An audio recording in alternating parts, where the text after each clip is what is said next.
Hello everyone. Thank you so much for joining me today.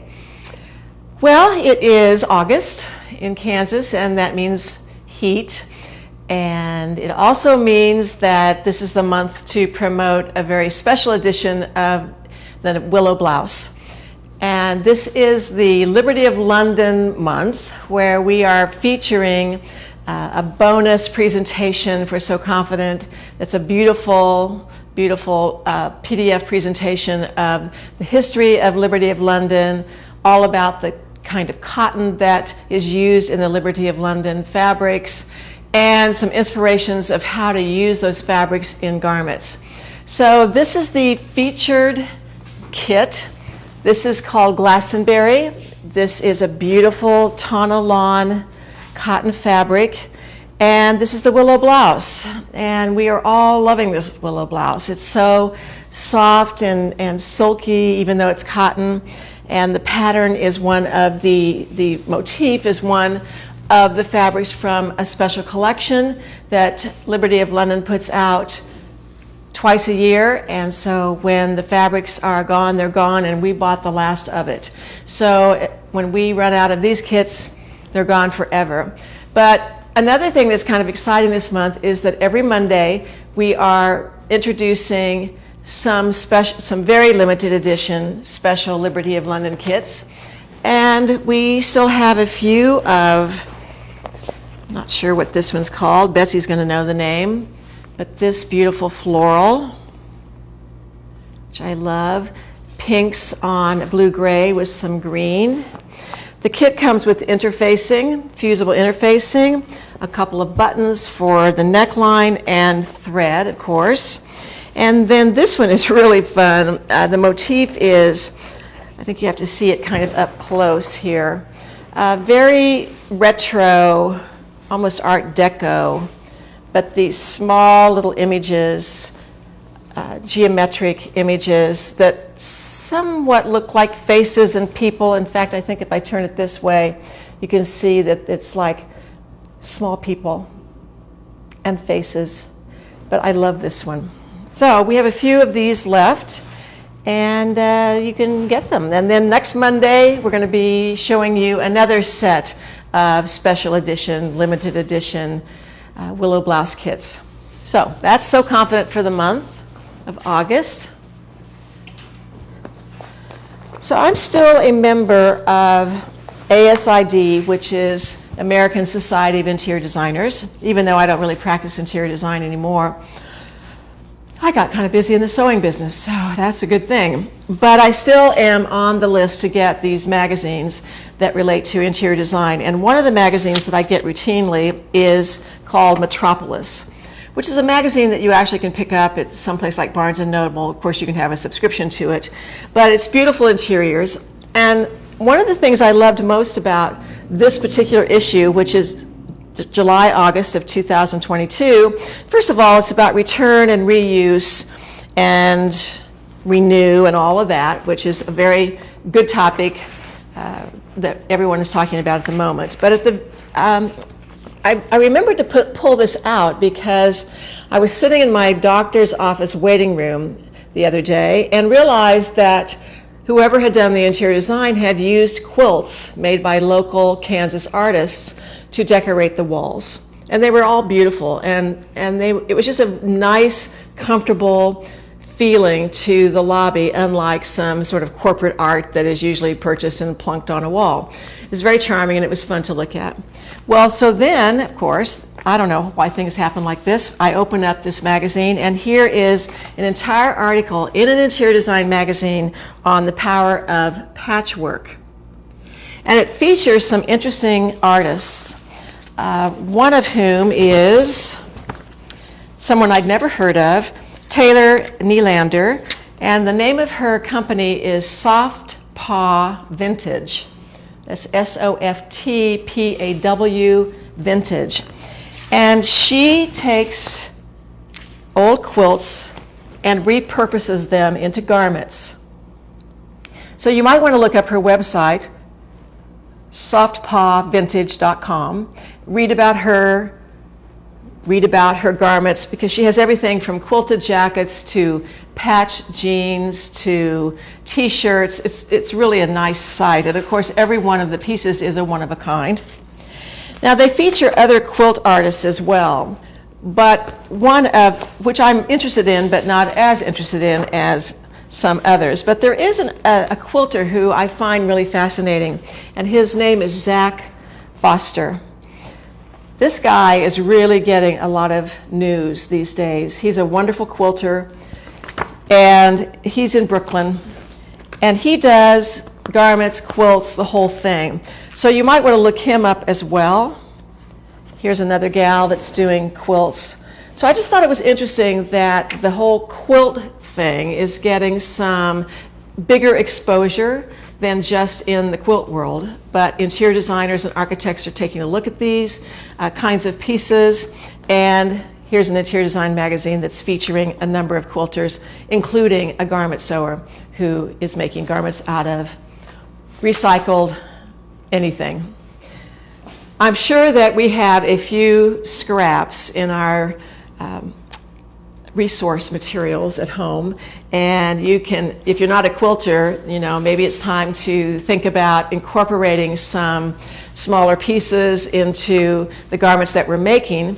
And so that kind of reminded me of something that I'm going to tell you in a minute, but I've been using a lot of scraps for a lot of years to make scarves, and I'll show you that in a minute. All right. Well, I am leaving tomorrow for our yearly, although we've had a 2-year interruption, but yearly excursion to Chateau Dumas in southern France.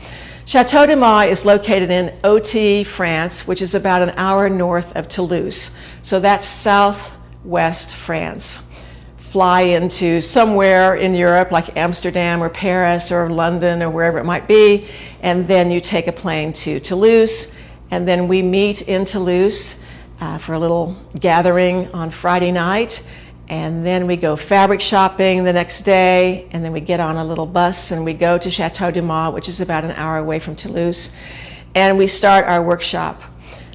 The workshop this year is called Fractured in France, which also plays into this whole quilting idea. It's not like we're piecing fabrics, but we're definitely doing some work with cutting away top layers of fabrics or appliquing fabrics on top of another layer.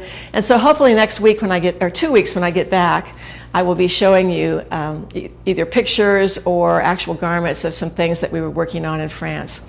So this whole quilt thing and the piecing of Fractured in France, it's all kind of playing in my head. But I thought it would be maybe interesting for you to see my travel wardrobe. And one of the reasons why I'm showing it this time is I've been reading about all of the chaos that's happening in airports in Europe, in addition to the United States as well, but it seems to be a little bit worse in Europe, particularly Amsterdam, which is one of the airports I'm flying through in 2 days. So I decided to do a first. Never in my entire life of traveling have I ever done a carry-on only. And I am determined to do that.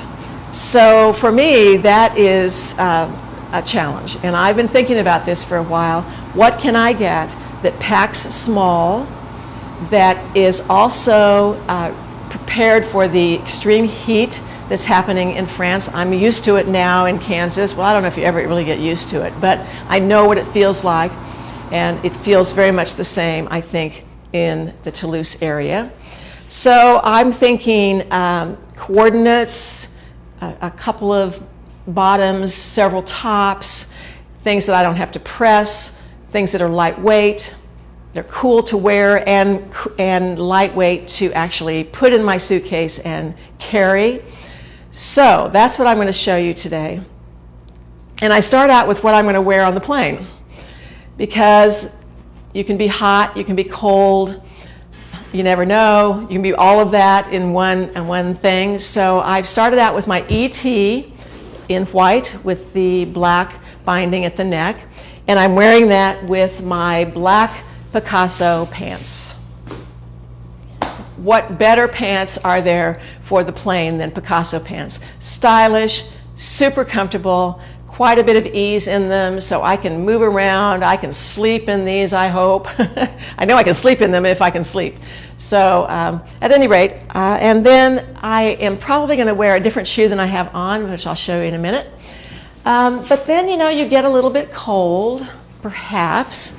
And so what is the right thing to wear as a jacket, perhaps? If I want to actually carry a jacket or wear a jacket to take on and off.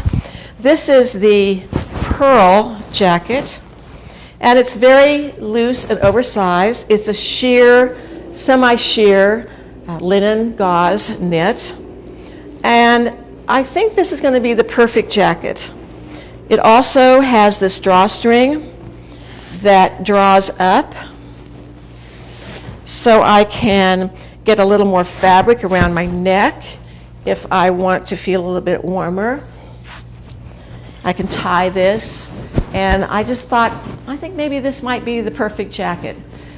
So if I'm sure I'm going to take it. The verdict's out whether it goes with me, but I think it's going to. But on the other hand, Erin and I were talking yesterday, and she takes a big scarf. And that's actually a good idea. So I pulled out a scarf. First of all, I pulled out 2 books. You can tell that I love scarves. I've written 2 books, Scarves to Make and Sew Easy Scarves. And this is a little bit older than this one, but this is a really, really beautiful book. There are several designers who contributed to this book, made the scarves. I wrote the instructions for how to make them. I have some scarves that I've made in here as well, and Stephanie Valley, who lives here in Topeka, contributed to this book as well. And then the Sew Easy series is a fun series, particularly maybe as a gift. You have a little booklet about all the basic sewing techniques that go into making these scarves, and then, I'm not going to tear this one apart, but each scarf, and there are 12 of them, is on a card type little fold out with the instructions. So it's a really fun book. But one of the scarves that's in the book is a scarf actually that Kathy Davis made. And while I am going to be taking actually a bigger scarf that's more of a square, I thought, well, this is a good example, though, of using some scraps of fabrics that you have, some silks, some rayon, some cottons, whatever it might be. This has a little bit of an Asian flavor to it. The border is pieced in squares, and then these are pieces of fabric that have been designed in an obi bow type shape. So this would be a great thing to take as a scarf. I also think this would make a great table runner, by the way. But if you have time before you travel and you want to make a scarf out of some pieced fabrics, we'll think about that. And then you can also just find a great piece of fabric that kind of pulls everything together. This happens to be a little cotton. It was a panel fabric. It was one of our cuts that was left over. And this is also a possibility for something to maybe keep your neck warm, or simply to wrap around and just give you a little bit of warmth. So this is a piece of fabric, and all I did was use a 3-thread serged edge on this. Simple, simple. From the scrap bin of the cuts that we have, serge the edges, have a good looking scarf. So let's start in with what I am going to take. Well, at first I thought I was going to do a whole black and white thing. And then, it's summer and it's France and I'm into color. So I can't do that. So I started with actually a dress. And I thought, first of all, we did go out to eat at this fabulous restaurant one night on the top of a mountain, and overlooks the valleys of lavenders and sunflowers, and the view is spectacular, and the restaurant is even more spectacular. But, we're outdoors, perhaps eating, and I want some airflow through my garments, so I am taking my Memphis dress. And we talked about the Memphis dress, I believe, last week. Erin had hers in all white, white on white, a combination of white knit and white woven. Mine is all knit, and it's a combination of white and off-white and a little bit of a baby blue-gray at the bottom. And this piece is something that I actually stenciled. When I was down at Alabama Channon a few years ago, this was my sample of when I was learning how to do some stenciling. So the patterning on this is what I stenciled on the off-white. Now this garment also showed up in my Craftsy class on serging. And I made almost the entire garment. In fact, I did make, not quite, but well, maybe. I have to look here, make sure. Yeah, the whole thing is made on a serger. So the seams are overlapped. So this piece overlaps this piece, and I have a raw edge down the front. And so it's a jersey. That means on the vertical, the fabric rolls to the wrong side, so there's a little curve on that edge to the wrong side. But then on this edge, it's curling a little more to the right side. You can see it really, I think, well down here, because this edge is overlapped and it's curling to the right side. Now, I used a chain stitch to sew these. So that has to happen on, well, some sergers can do it, but you know, it's in the cover stitch mode of serging or overlocking. I use this mostly, chain stitches are used mostly for basting in garments. It's a quick way to sew a seam and then rip it out really easily. But you do see some chain stitches on some ready-to-wear when they're doing overlapping seams. So I've seen that, and so it was just a time for me to try to make a garment on one device instead of back and forth. So this seam is overlapped, overlapped, overlapped.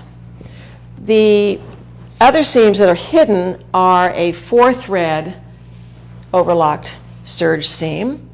And then I've used my cover stitch machine and stitched to hem the bottom, the sleeve.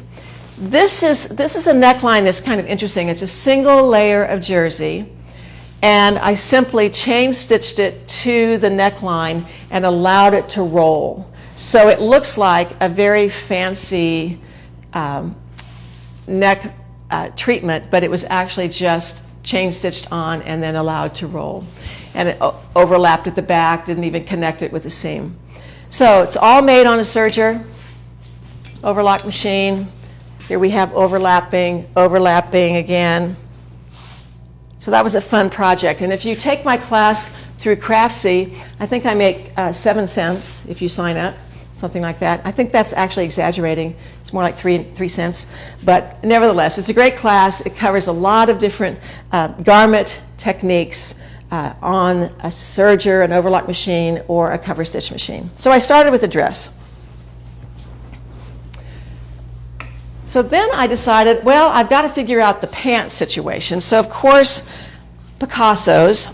And you saw me in this a couple of weeks ago. These are the Picasso pants in the black and white check gingham. They're cotton. They're very cool and comfortable. They're already puckered and wrinkled, and so I don't ever have to worry about how this is going to change character, because it doesn't. These look the same all the time. So this is my basic black and white pant. I'm going to take the tiger lily colored Crane Street, which I just love because it's such a happy pop of color. And those of you who haven't been to Chateau Dumas know that there's a lot of rust and peach and orange in the structure of Chateau Dumas. And the fences are painted sort of a russet color. The stone is a peachy yellow, orange color. The tile roofs are orange. So I think it just reminds me of the color tones that are not only in the architecture of Chateau Dumas, but the fields around it as well. So I like the shape of a Crane Street with the Picasso pants. The Crane Street is the garment that has the 3 segments in the back with the seams horizontal to creating those 3 segments. Well, then I decided, you know, I've been wearing those dusty pink pants all summer. It was a little bit of a toss-up, I have to tell you, whether I was going to take white Hudson pants or the pale pink. But I finally decided on the white. So this is viscose linen, the same fabric that my Picasso pants are made out of. It's just our #1 selling fabric. We've carried it for years. I can't imagine that we won't continue to carry it forever as long as we can get it.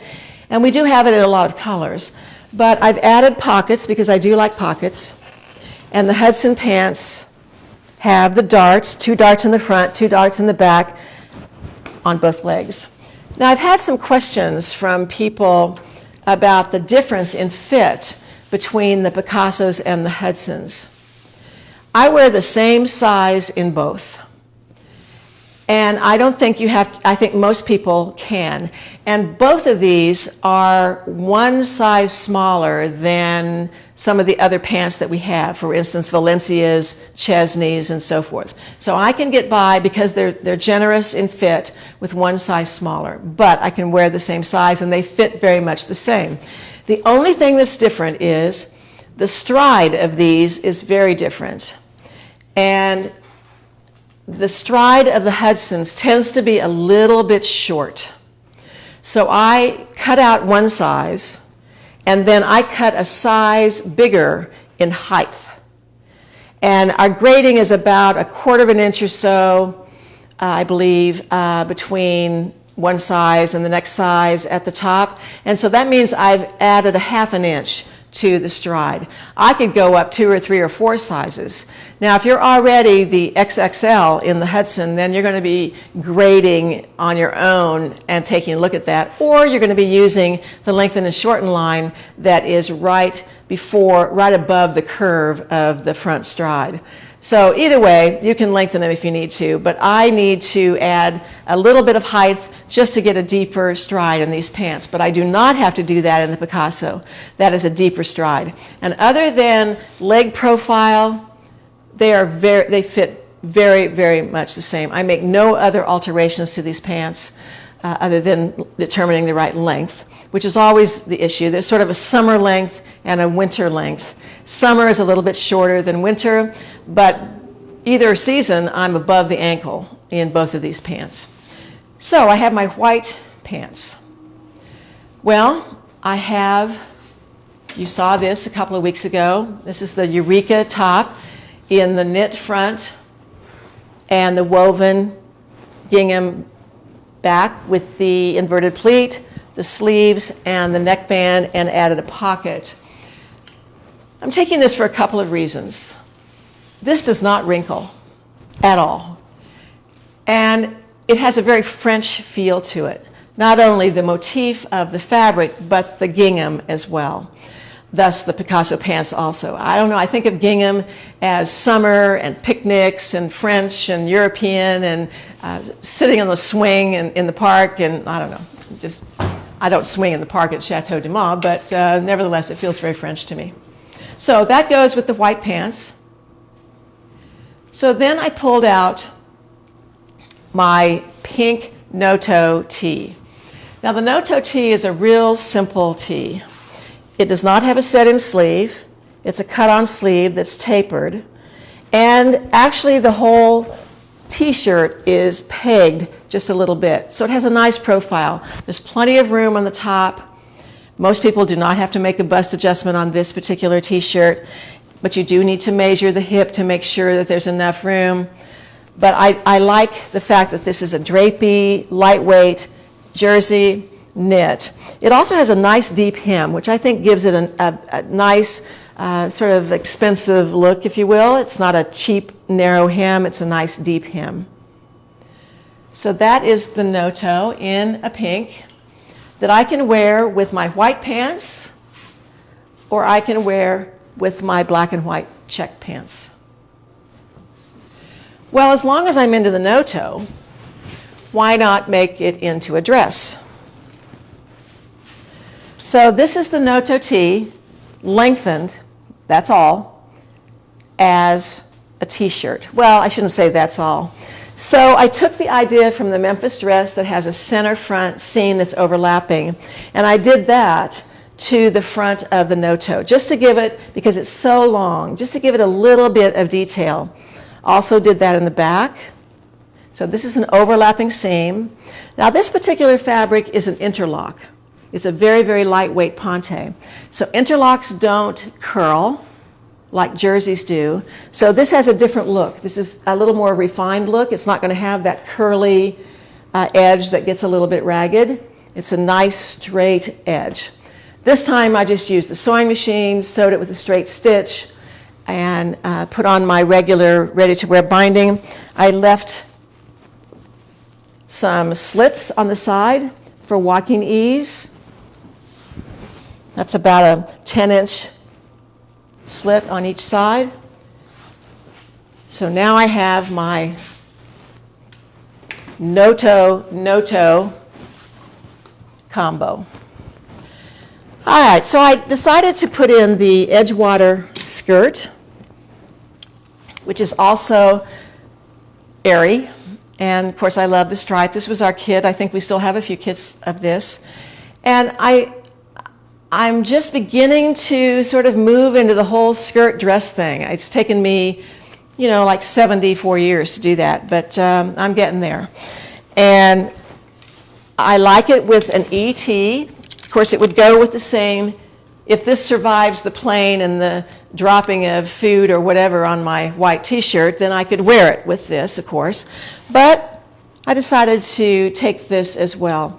This fabric called Cubist is the #1 selling fabric of all time of the Sewing Workshop. And we just got another bolt in. I wish I'd kept track of how many yards we've sold, but there's just something very charming today about this. I walked in today and Pat, who works here, has this on. Not this one, another one that has been made for her. She doesn't sew, so Kathy sews for her. But I love this combination of the motif, the sketchy motif with the stripe, and then the stripe has been used, and that's quite a coincidence actually. These were made years apart, but the same stripe as the neck binding of the ET. I like the ET because there is some shape to it, but it does flare, so you have a nice profile. I don't have a waistline, but this makes it look like I do, and I like that. Now, I can also go with my pink no-toe with the skirt. I don't know, I haven't tried this. Would I do this? I don't know, why not? Yep. And I would definitely do this. Wear my Crane Street with the Edgewater skirt. And then I'm going to take this because I'm in this patchwork mode. And this is the Eureka skirt. Unfortunately, this skirt pattern, we have the Eureka top pattern still available as a download, but the printed skirt pattern has been discontinued. So you're only going to be able to be interested in this if you already own the pattern that's printed. But I use 3 different rayon knits, and rayon is a very cool fabric. And this one's a little bit sheer. I love the combination of this. So I put a black Eureka top with it. Notice that I'm looking at shorter tops when I'm looking at a little more volume on the bottom with the skirts. But, I've got this black t-shirt now to wear with the gingham. Nothing better than just good old black and white. Looks great with the Edgewater. Looks good with this. Might replace this if this doesn't survive because of, I did pack my Dawn dish soap so I can wash this. But anyway, if this gets dirty over the week and I don't feel like doing laundry at the Chateau, then this can go back on the plane, returning home, and I have my return outfit as well. So I should have counted, but I have 1, 2, 3, 4, 5, 6. And then with this, that's 7, 8, 9, 10, 11, 12. I have at least a dozen outfits here that I think will mix it up for me enough that I don't feel so boring all week.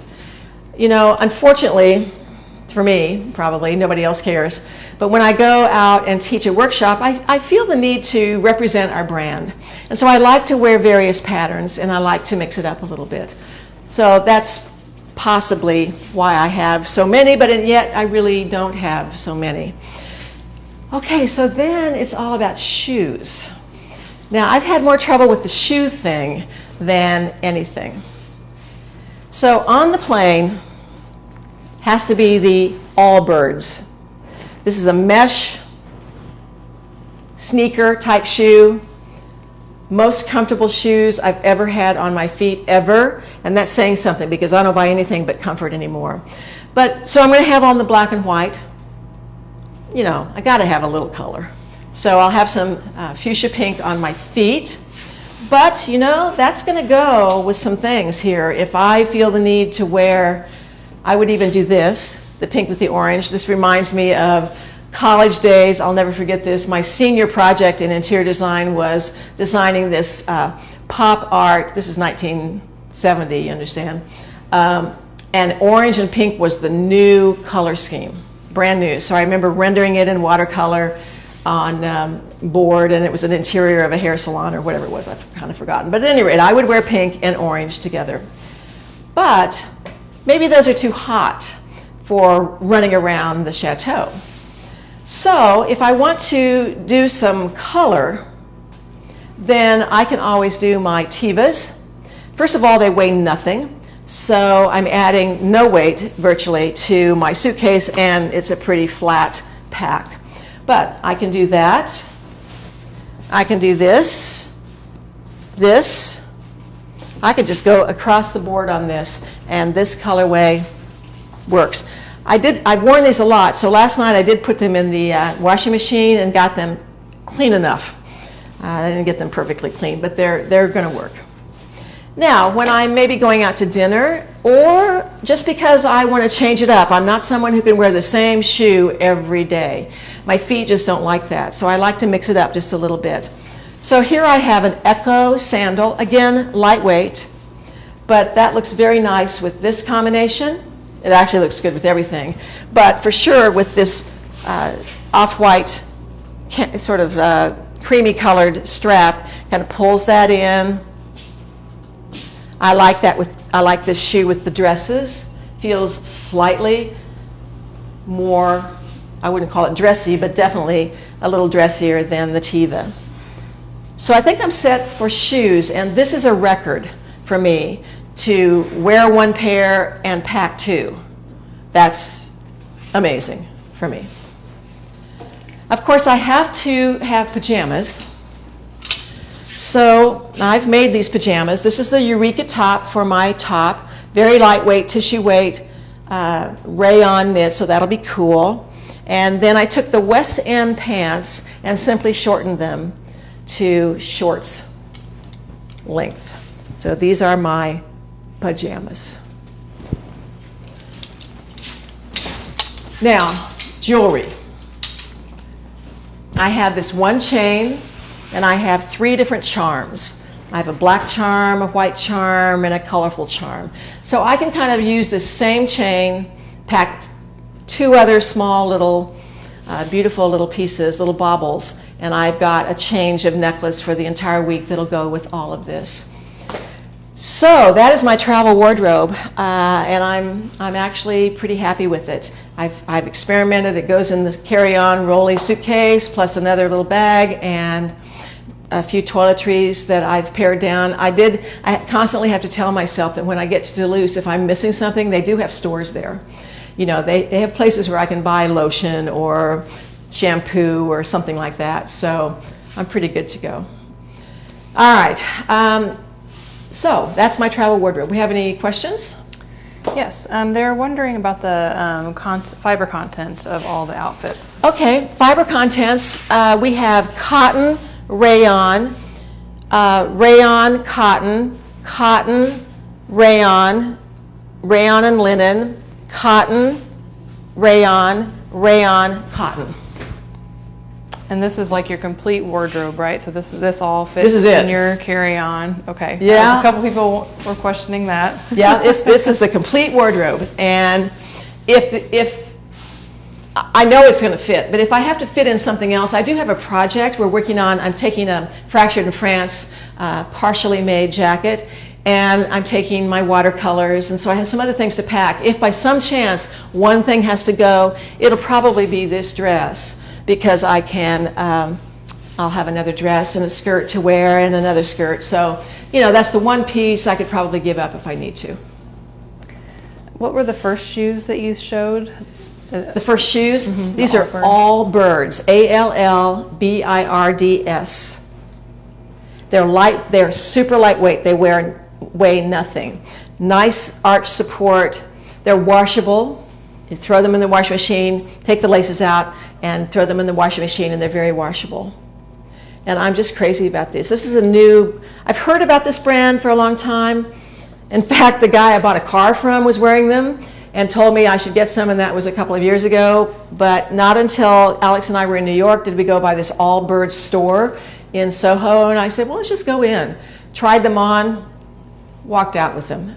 Walked out with them on. That's how comfortable they are. If you have to launder while in France, will you use Dawn liquid to hand wash any of the garments shown? I did. I have my little thing of Dawn packed.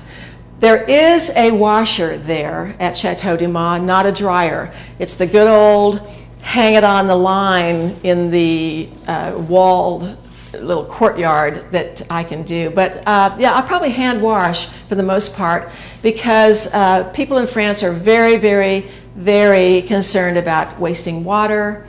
And if I'm just washing one thing, maybe two, I'm probably not going to waste the water in the washer, and I'll hand wash. I did not bring my underwear to show you, but I am taking some of that. Which fabrics are knits and which are wovens? Okay, so we have knit, woven, knit, woven, knit, knit, woven, knit, knit, knit, knit. I had, you know, when I started doing this whole putting it together, I started to edit. I had some cottage shirts in wovens. I had a couple of other things in wovens. And I just decided I was really trying to look for things that I really wasn't going to have to worry about the wrinkling too much, and that would be easy to wash and hang dry. And so it ended up being a lot of knits. Do all knits have to be sewn with a serger? No, knits do not have to be sewn with a serger at all. You can sew a knit completely on a sewing machine and be just fine. Do you roll all your pieces or do you pack flat? Well, that is the question. I pack flat. Erin rolls. I've never rolled before, but I'm going to try it and see if it saves. Since I've tried it flat, I know it fits. I'm going to try rolling it tonight and see if I have more room. I also have friends who use the packing cubes and swear by them. And I have a couple, 3 of those, so I might try that too. But traditionally, I'm a flat packer. Maybe you can mix it up and do all 3. Yes, yeah, Roll that's flat. probably right. Yeah. I tend to roll knits. Yeah. But if it's like a shirt, especially like my husband's shirts, you know, I pack those flat. Yeah. So. Okay. Is the black and white, a couple of questions about your Picasso pants and that, do we still have that available? You know, we do not have any more of this fabric. I can get this fabric still. It comes from Belgium. It would take a month maybe to get. I've toyed with the idea of getting more of it. It is kind of the end of the season for us, but if I had a groundswell of people who said, I want 2 yards, 2.5 yards, 3 yards, and I figured out that I could have a decent order of things that were kind of pre-sold, I would probably order it. I can get it again. We can get it in blue and black and a couple of other colors that I can't remember. But we've had the blue, which I also have a pair of Picasso pants in, and the black. It's a fantastic fabric, really. What brand of suitcase do you use? Well, I actually ordered a new suitcase. For years I've traveled with Dumas. And I got into that because when I was traveling back and forth to San Francisco every week for 12 years, I started out using pretty inexpensive luggage. And there's a reason it's inexpensive. It lasts about 6 months with the kind of travel I was doing with trunk shows and a lot of clothes and supplies and all of that. So I finally invested in a Tumi bag, and that bag has lasted me for 20 years. But I compared my bag, with one that Alex carries by Away. And her rolly bag is 3 inches bigger than my Tumi, and I thought that 3 inches might be important. So I just ordered an Away rolly bag. And I have a bag that sits on top of that has the sleeve that goes over the handles that just sits there with a flat bottom. And that Away bag was not particularly expensive, but hers is held up nicely. And I like the fact that it has the wheels that go, circular in every direction, where my Tumi is just old enough now that it's kind of a one direction wheel base. There's nothing wrong with my Tumi anymore, but that 3 inches seemed appealing to me under the circumstances. I think for a while now, with all of I read one article, I think in the Wall Street Journal, that there are 2 airports in Europe that are really having trouble, and that's Amsterdam and Heathrow. And I am flying through Amsterdam, and they lose 25% of the luggage, and I just wasn't interested in even worrying about it. So that's why I decided to carry on. Now, I will admit that I had class supplies and some heavy jackets and the gift bags that we give to our students, and some rulers and scissors and all that stuff. And I shipped a bag ahead of time via DHL to France, so I'm not having to pack that, which I normally would be doing, but because I had other supplies not related to my wardrobe that I pre-shipped. Do you alter the size of the Eureka skirt since it calls for knits? Yes, I went up one size. I don't know that I would have to, but I thought because it's woven and it somewhat hangs on the bias, there's a certain amount of drag to the skirt in a woven. And so I knew it would fit closer than in a knit. So I did go up one size. What's the difference between the swing tee and the ET? The ET has a higher neck. It has this shaping and the curved bottom. And I would consider this a more fitted t-shirt. The swing tee has a more scooped neck, a similar sleeve, similar fit to the bust, and then there's a lot of ease. It swings. It's an A shape and a little bit longer than this. They're very different, really. But I do wear the same size in both. Well, I'll qualify that. Our ETs are in a different sizing system.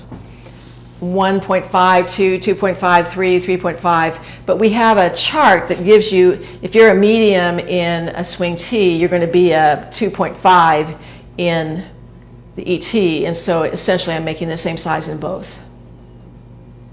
A couple questions about what if you get cold or what if it rains? Are you packing anything for that?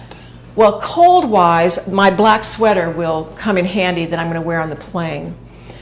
I have been there when it's raining, and because of the setup, our studios are off, not inside of the Chateau where we eat and sort of hang out, but we walk down a large courtyard and then over to we call it the studio. It would have been like a carriage house, something like that, an outer building. It has a couple of apartments in it and a large studio. So if it rains, we have umbrellas. And I've decided I am not packing for rain. It hasn't rained there in weeks. And if it rains, I guess I'm just going to enjoy being cool and wet, because I'm just not going to do the raincoat thing. Would you wear a slip underneath any of these? I do not wear slips. I do not own a slip. So no slips for me. Okay, there's a couple questions about close-ups of the no-toe dress and the Memphis dress. Okay. So I can come closer.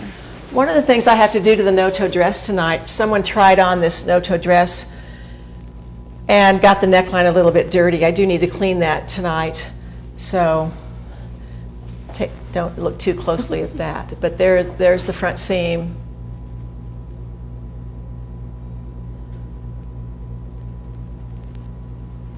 And they wanted the neckline of the Memphis. See if I can get that. You might have to take that down for me. If you could take the Memphis down. Get the Memphis down, okay. And then show me the neckline.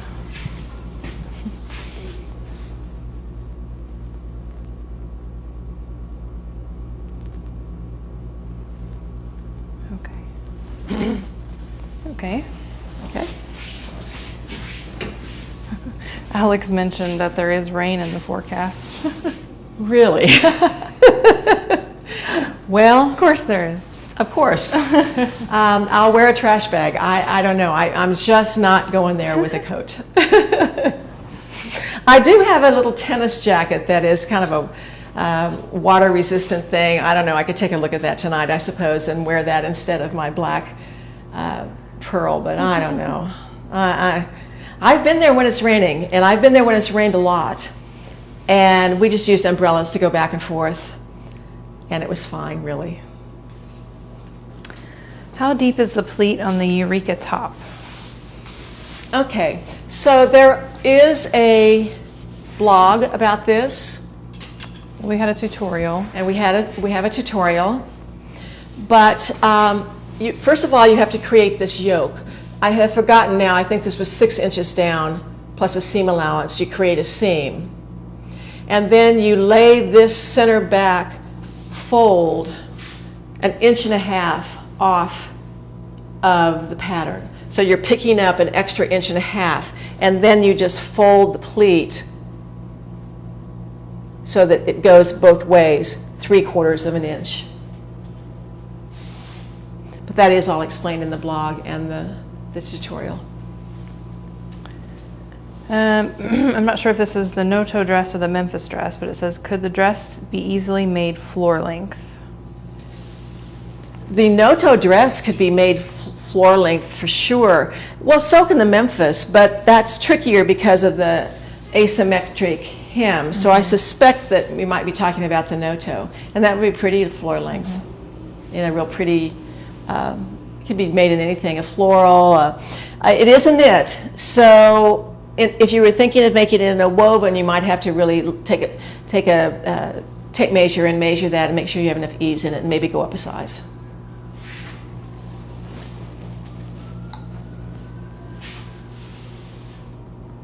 You've answered a lot of the earlier questions. Betsy posted some of the links here. Okay. A lot of interest in the black and white gingham. Okay.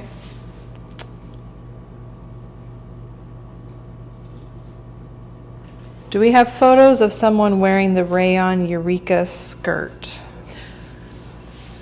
That's a good question.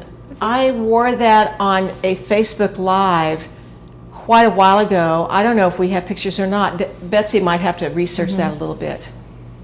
Do you ever add pockets to the Picasso pants?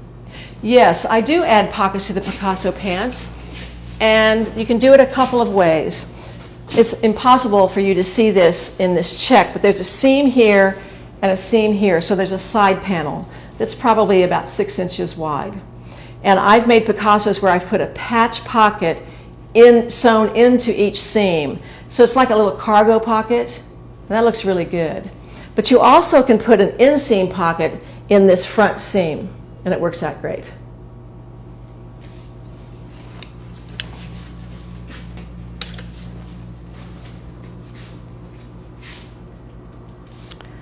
Is the red and white gingham on the Eureka the same as the pants? No, this is a little bit different. It is a seersucker gingham, so there is a texture to it and it doesn't wrinkle. But this one has an additional puckered aspect to it that creates this sort of light and dark shadowing, which this doesn't have. They're two different fabrics, two different suppliers. Some interest in the faces print. Do we Okay. still have We have that? this. Should be on the website. Okay, maybe Betsy can post a link. Yeah. We just got to roll in. Okay, looking for other questions.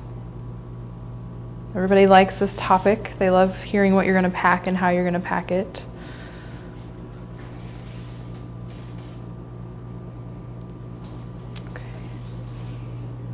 I don't see any other questions unless somebody wants to post something again.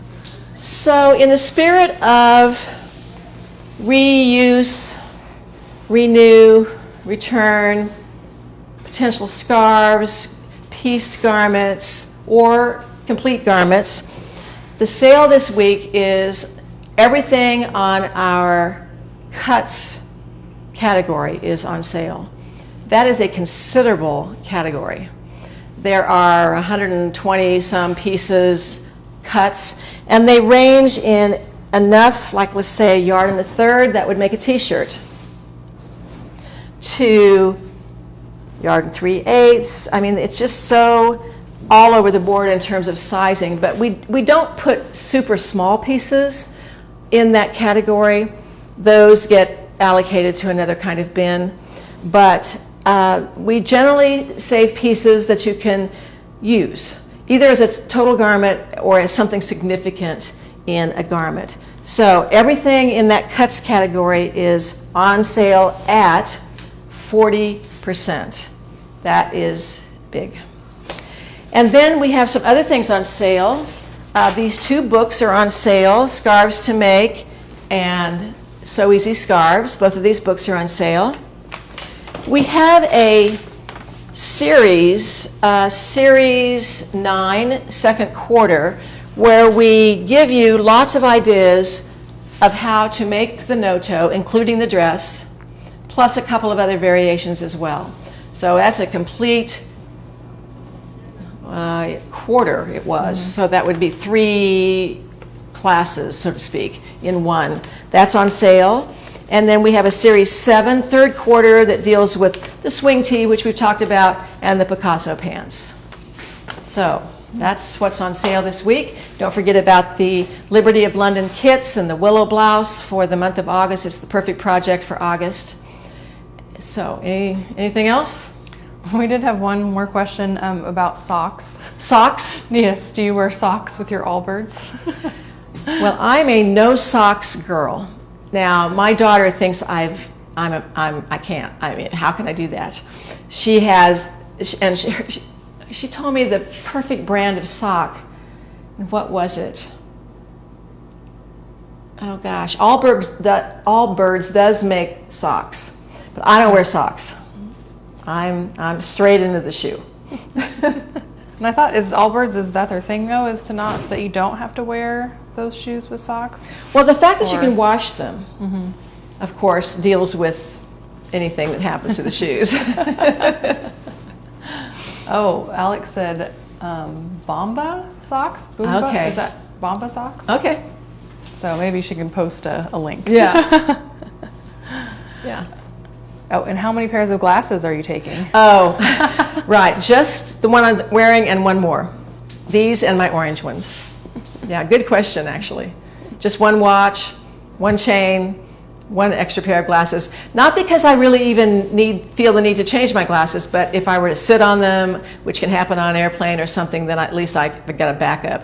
And I have to be able to see. That is a fact.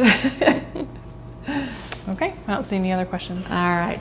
Well, you will see Erin and Betsy next week with a fun project, and I'll be back in 2 weeks with a little bit of a wrap-up on Fractured in France, Chateau Dumas, or whatever else I feel like talking about at that point. So I'll see you in a couple weeks, but we'll be here next week as well. All right, thank you.